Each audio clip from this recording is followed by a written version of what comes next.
Hello, moi c'est Emma, Head of Brand Content chez Ocha, la première plateforme marketing pour les podcasteurs. Dans ce nouvel épisode de Tips, je vais résumer pour vous la dernière étude annuelle du CSA et de Havas Paris sur les Français et les Françaises et le podcast natif. Chaque année, cette étude est très attendue par les podcasteurs indépendants, mais aussi par les professionnels du podcast, par les marques et par les acteurs de l'industrie. C'est un peu un baromètre à grande échelle qui permet à tout le monde d'avoir une vue globale sur l'évolution de ce nouveau média qui n'est plus tout à fait nouveau maintenant. Cette année encore, l'équipe d'Ocha s'est rendue au Paris Podcast Festival et comme à chaque fois, on a pris des notes de cette grande étude en live pour vous en restituer les points essentiels dans cet épisode. Si vous le souhaitez, vous avez aussi la version écrite et un peu plus approfondie dans le blog d'Ocha. Je vous mets le lien en description. Première chose à savoir avant de plonger dans les chiffres, cette étude reprend les données de 1018 personnes interrogées au mois d'août 2023. Et parmi elles, 218 auditeurs et auditrices ont confié être des auditeurs hebdomadaires de podcast. Bien, commençons par une bonne nouvelle. En 2023, les indicateurs de notoriété du podcast natif sont montés en flèche.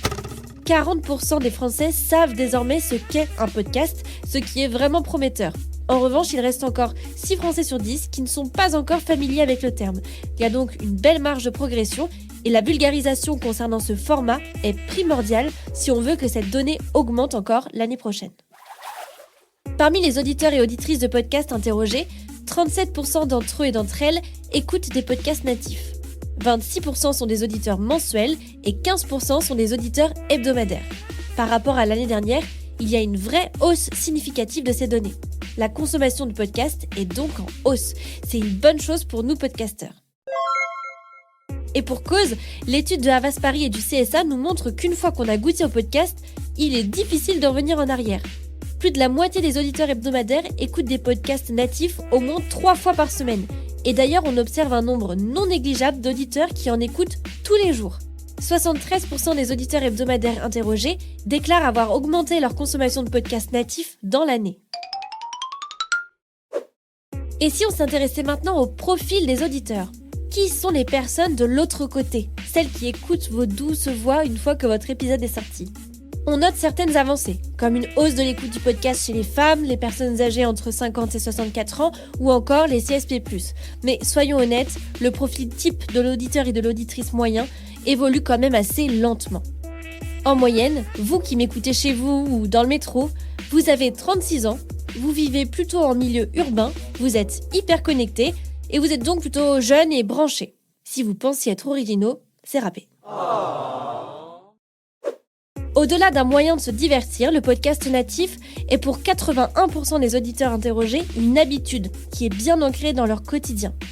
Ce nouveau média est devenu un peu un compagnon qui vous accompagne un peu partout et d'ailleurs surtout le matin, à 46%.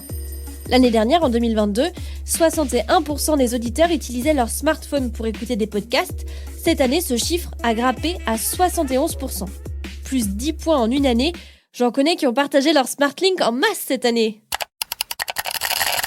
Côté durée d'écoute, l'engagement des auditeurs augmente elle aussi, et ça, c'est décidément une super nouvelle. Alors qu'à peine un tiers écoutait des podcasts de plus de 15 minutes l'année dernière, ils sont aujourd'hui 50% à dépasser ce seuil. On écoute bien souvent un podcast en faisant autre chose. C'est pour ça que le podcast est si génial. Et l'étude du CSA et de Havas Paris le confirme. 82% des auditeurs interrogés admettent qu'ils font souvent autre chose en écoutant un épisode, comme des tâches ménagères par exemple. Moi perso, c'est en faisant mon jogging du dimanche que j'écoute des podcasts.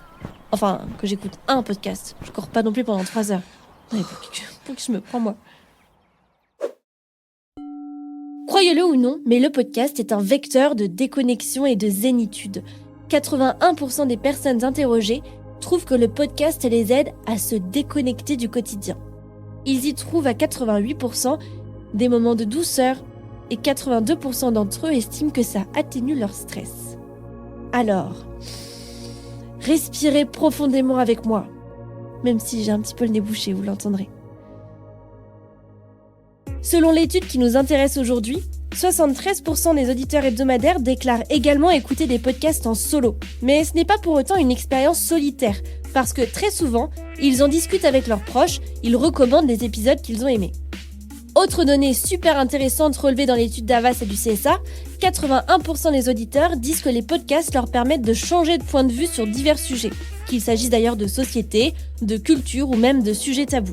C'est un média qui pousse à la curiosité et à l'ouverture d'esprit. Le podcast, c'est aussi un véritable média de confiance. À la question « Quel degré de confiance accordez-vous aux informations fournies par les médias suivants ?», le podcast natif est à la première place, suivi par la radio et la presse. Et sans surprise, les réseaux sociaux et la télévision sont en bas du classement. Et quand on demande aux personnes interrogées sur quels critères jugent-ils qu'un podcast est digne de confiance, 44% d'entre eux répondent que c'est avant tout l'expertise du podcasteur qui fait toute la différence. D'ailleurs, le lien entre les podcasteurs et les auditeurs ne s'arrête pas à l'écoute du podcast lui-même. 63% des auditeurs hebdo suivent leur podcasteur préféré sur les réseaux sociaux. Et près de la moitié interagissent avec eux souvent. Et maintenant, chers podcasteurs et chères podcasteuses, intéressons-nous à la façon dont les auditeurs découvrent vos podcasts. 42% d'entre eux découvrent de nouveaux podcasts natifs via les réseaux sociaux. Et quand je dis réseaux sociaux, j'inclus YouTube, qui est en tête des plateformes sur lesquelles les auditeurs découvrent un podcast. C'est fou! Alors, c'est parti pour la publication automatique de vos épisodes sur YouTube via Ocha, vous n'avez plus d'excuses. En deuxième position, on retrouve les applications d'écoute elles-mêmes, d'où l'importance d'optimiser son référencement naturel. Et pour ça, je vous renvoie vers les derniers épisodes de Tips. Et enfin, en troisième position, 37% des auditeurs interrogés découvrent de nouveaux podcasts grâce aux recommandations de leurs proches. Pour terminer, je voulais vous parler de ce que le podcast natif peut apporter aux marques. Spoiler, il peut avoir un impact très positif. 73% d'entre eux se disent prêts à se renseigner sur une marque après avoir entendu une publicité en début de podcast ou après avoir écouté un podcast qui parle d'une marque en particulier. 86% des auditeurs hebdo estiment aussi que proposer des podcasts est un bon moyen de communication pour une marque. Ce média la rend plus proche de ses consommateurs, plus innovante et plus intéressante. Et voilà! Bon, je sais, ça fait beaucoup de chiffres. On vous a écrit un article encore plus détaillé dans le blog d'Ocha, vous avez le lien en description. J'espère que vous avez appris de nouvelles choses dans cet épisode de Tips. Si c'est le cas, s'il vous plaît, partagez-le autour de vous et venez me mettre un petit commentaire sympa sur Apple Podcasts. Et moi, je vous dis à dans 2 semaines pour un nouvel épisode.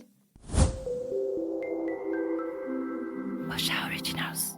Cette émission vous a été proposée par Ocha, la plateforme tout en un pour gérer, promouvoir, analyser et monétiser son podcast.